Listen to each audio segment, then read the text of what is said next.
Hello guys, this is me Ankur Upadhyay. Welcome to our channel share market analysis.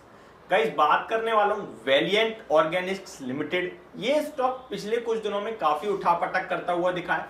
कल के session में मेरे पास एक दर्शक थे आप ही की तरह, कोई जिसने मेरी वीडियो वॉच करी होगी, तो मैं नंबर तो छोड़ता हूं जुड़ने के लिए, लेकिन लोग अपनी क्वेरी लेके आ जाते हैं, तो कुछ कॉल पिक हो जाती है, कुछ के मैसेज तो सबके रिप्लाई पहुंचते हैं।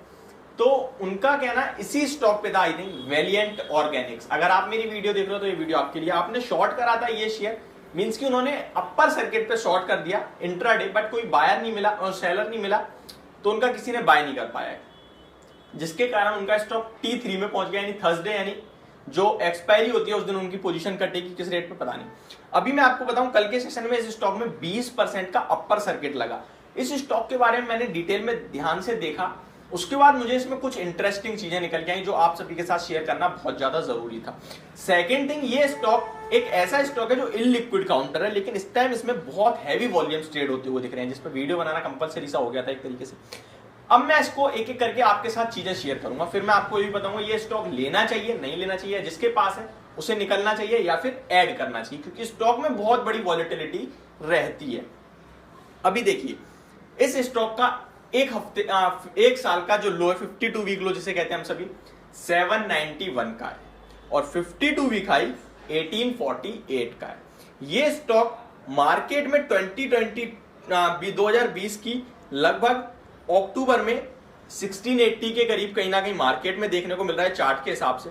उसके बाद कंटिन्यू फॉल दिखाया स्टॉक ने 1200 रुपए तक, फिर एक झटके में स्टॉक दोबारा 1700-1800 का हो गया, फिर गिरावट आई 1300 रुपए की, फिर स्टॉक दोबारा चला और इस बार 1600 तक चला। पिछली बार कितना गया था? 1800 तक, इस बार 1600 तक गया, और पिछली बार लो लगाया 1200 का, इस बार लो लगाया 1000 रुपए का।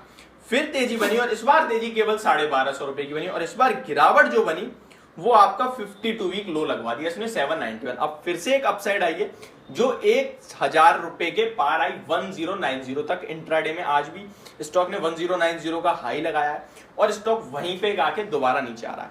अब इस चार्ट पैटर्न से आपको क्या समझ में आया? पहली चीज, स्टॉक कंटिन्यू लोअर लो और लोअर हाई बनाता हुआ दिख रहा है, या फिर आप कह सकते हैं लोअर बॉटम लोअर हाई।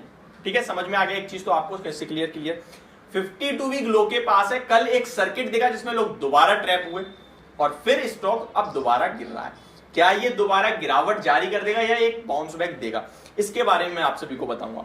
अब इस स्टॉक के बारे में आप थोड़ा और डीपली जानिए। इस स्टॉक में वॉल्यूम्स देखिए तो 73 के एवरेज वॉल्यूम जो है 73 के हैं ये, यानी कि 73,000 यानी 73,000 वॉल्यूम जो है एवरेज वॉल्यूम ट्रेड होते हैं। 73,000 मैं बार बार इसलिए बोल रहा हूं क्योंकि गैप देखना, आप देखने वाली जो बात है। आज कितने वॉल्यूम्स आए हैं? 7,60,000 7,60,000। एवरेज कितने हैं? 73,000। कितना ज्यादा हो गया? 10 टाइम्स। ठीक है, almost more than 10 times, in fact more than 10 times volume आज ट्रेड होते हुए दिखे। वेलिएंट ऑर्गेनिक शेयर का नाम है। अच्छा, और इंटरेस्टिंग देखिए, कल 20% का सर्किट था। अभी मैं आपको इस स्टॉक के फाइनेंशियल के बारे में बताऊं, उससे पहले मैं आपको थोड़ा ये वॉल्यूम्स पे फोकस करवाना चाहता हूं कि किस हिसाब से स्टॉक में मूवमेंट चल रही है, किस हिसाब से स्टॉक में वॉल्यूम्स ट्रेड हो रहे हैं। कल के सेशन में स्टॉक में वॉल्यूम कितने ट्रेड हुए हैं? 7,68,000 शेयर, 7,68,000। 5 दिन का एवरेज अगर आप निकालोगे तो 2 लाख वॉल्यूम्स ट्रेड हुए, और 30 दिन का निकालो तो 77,000। यानी कि वॉल्यूम्स इंक्रीज हो रही है स्टॉक की उठापटक में बहुत ज्यादा। डिलीवरी अब और इंटरेस्टिंग, आप सभी को पता है कि स्टॉक में वॉल्यूम्स आ रहे हैं वो मैटर नहीं कर रहा, वॉल्यूम्स के साथ डिलीवरी आ रही है वो मैटर कर रहा है। अब सुबह खरीद के दोपहर में 4 बार ट्रेड मार दिया आपने, वॉल्यूम तो आपने जुड़वा दिए 10 शेयर, आप घर लेके नहीं गए, एक खरीदा बेचा 10 शेयर खरीद रहे हो बेच रहे हो, तो 100 वॉल्यूम जुड़ गए उसमें, 4 बार कर लिया आपने, तो और आप शेयर एक डिलीवरी में नहीं लेके गए, तो क्या फायदा ऐसे वॉल्यूम्स का यार, वहीं के वहीं माल छोड़ गए। तो अब यही चीज नोट करने वाली है। कल जहां पे 7,68,000 वॉल्यूम्स ट्रेड हुए हैं, वहां पब्लिक कितने घर लेके गई है? 1,25,000, मात्र 1,25,000, जो बनता है 16%। वॉल्यूम्स बिल्कुल, डिलीवरी बिल्कुल भी नहीं है जिस हिसाब से वॉल्यूम्स है। अब 5 दिन का एवरेज जो 2 लाख वॉल्यूम्स का है, वहां पे आपको 55,000 शेयर की डिलीवरी देखने को मिल रही है, यानी कि करीब 25-26% की। ये भी मेरे हिसाब से बहुत बुरी डिलीवरी मानी जाएगी।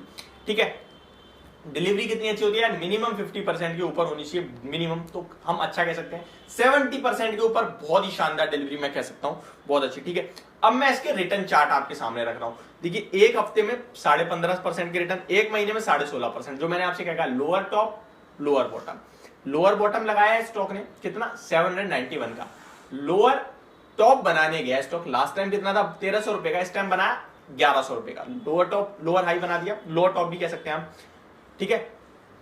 तो लोअर टॉप बनाने के बाद अब स्टॉक दोबारा नीचे जा रहा है, अब लोअर बॉटम कितना है 791। अब अगर इस चार्ट के अकॉर्डिंग गया तो 791 का लेवल ब्रेक करेगा ये स्टॉक नीचे में, ठीक है। अभी मैं आपको बताता हूं, 6 महीने में नेगेटिव रिटर्न 27%, एक साल में 18%, एक और ईयर टू ईयर 3%, स्टॉक को ज्यादा टाइम हुआ ही नहीं। अब आओ इसके फाइनेंशियल पे, अब इसमें और इंटरेस्ट मिला मुझे स्टॉक में, इसके फाइनेंशियल देखे मैंने तो उसमें उतना उठापटक होनी नहीं चाहिए। और सेकंड थिंग, स्टॉक का मार्केट कैप स्मॉल कैप है, जिसके चलते उठापटक ज्यादा चलती है।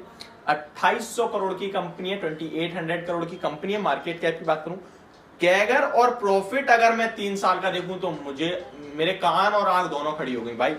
3 year CAGR sales 68%, 3 year CAGR profit 92.68%, my god, ठीक। Gross profit margin 27%, operating margin 28%, net profit margin 17%, ठीक है। रिटर्न ऑन इक्विटी 30 का है, लेकिन FY20 में 40 का था तो गिर गया है। Return on capital employ 30.70, return on capital employ FY20 में 40 का था, ये भी डाउन है, ये दोनों नेगेटिव चीज है, ठीक है। प्राइस की बात करूं तो कहीं ना कहीं आपको वैल्यूएशन लास्ट ईयर के मुकाबले 3 गुना होता हुआ दिख रहा है। लास्ट ईयर वैल्यूएशन 10 पे था पीई, और अभी 26-27 पे है। डेट की बात करूं तो 0.39% का है, ठीक है। अब शेयर होल्डिंग पैटर्न जो लास्ट रह गया, प्रमोटर्स 39% होल्ड करते हैं और रिटेल इन्वेस्टर्स 57.67% होल्ड करते हैं। FIIs की मामूली 2% की खरीदारी है। स्टेक DI म्यूचुअल फंड्स का मिला के मात्र 1.36% का है। तो ओवरऑल तो मुझे इसमें सब कुछ देखने के बाद जो दिखा वो नेगेटिव ज्यादा चीजें दिखी। क्यों? प्रमोटर्स की शेयर होल्डिंग कोई खास नहीं दिखी मुझे, लोअर टॉप लोअर बॉटम का चार्ट फॉर्मेशन मुझे खास नहीं, बहुत बुरा लगा। इनफैक्ट जब तक ये स्टॉक 1300 रुपए के ऊपर नहीं निकलेगा ये फॉर्मेशन चालू है। इनफैक्ट अब तो 1200 रुपए का ही हो गया लोअर टॉप, क्योंकि अब ये लोअर टॉप बना के आ रहा है 1100 1150, अब दोबारा नीचे आ रहा है। तो 1200 रुपए के ऊपर निकलते ही कहीं ना कहीं चार्ट फॉर्मेशन चेंज होती हुई दिखेगी। पहले दूसरी नेगेटिव चीज। तीसरी नेगेटिव चीज, रिटर्न ऑन क्या कहते हैं, रिटर्न ऑन इक्विटी और रिटर्न ऑन कैपिटल एम्प्लॉय दोनों डाउन हो रही है, ये भी एक नेगेटिव है। अब ओवरऑल चार्ट पैटर्न खराब था। अब अगर किसी के पास पोजीशन है तो वो 850 के करीब का एसएल रख ले। 850 बहुत नीचे हो रहा है मुझे पता है, बट स्टॉक घूम ही इस कदर रहा है, मेरे पास छोटा लेवल ही नहीं है स्टॉक के लिए। अगर आपके पास पोजीशन है तो मेरे हिसाब से एग्जिट के मौके ढूंढने चाहिए आपको, क्योंकि कहीं ना कहीं स्टॉक का चार्ट फॉर्मेशन तो यही दिखा रहा है, दर्शा रहा है कि अभी स्टॉक और नीचे जाएगा। 780 या 90 रुपए जो इसने लो बनाया वो भी ब्रेक कर सकता है चार्ट फॉर्मेशन के हिसाब से। और अगर आपको बाय करना है तो थोड़ा सा वेट करें। स्टॉक अगर 1190 रुपए के ऊपर निकलता है तो आप बाय करना चाहिए। आपको 1200 1250 के ऊपर की क्लोजिंग मिली तो आप खरीद सकते हैं। आपका टारगेट फिर अगर निकल के आएगा जो वो कहीं ना कहीं 1400-1500 रुपए का बनेगा। तो ये मेरी वीडियो वैलिएंट ऑर्गेनिक शेयर पे, होप आप सभी को समझ और पसंद दोनों आई होगी। Thank you so much for watching this video. Have a great day.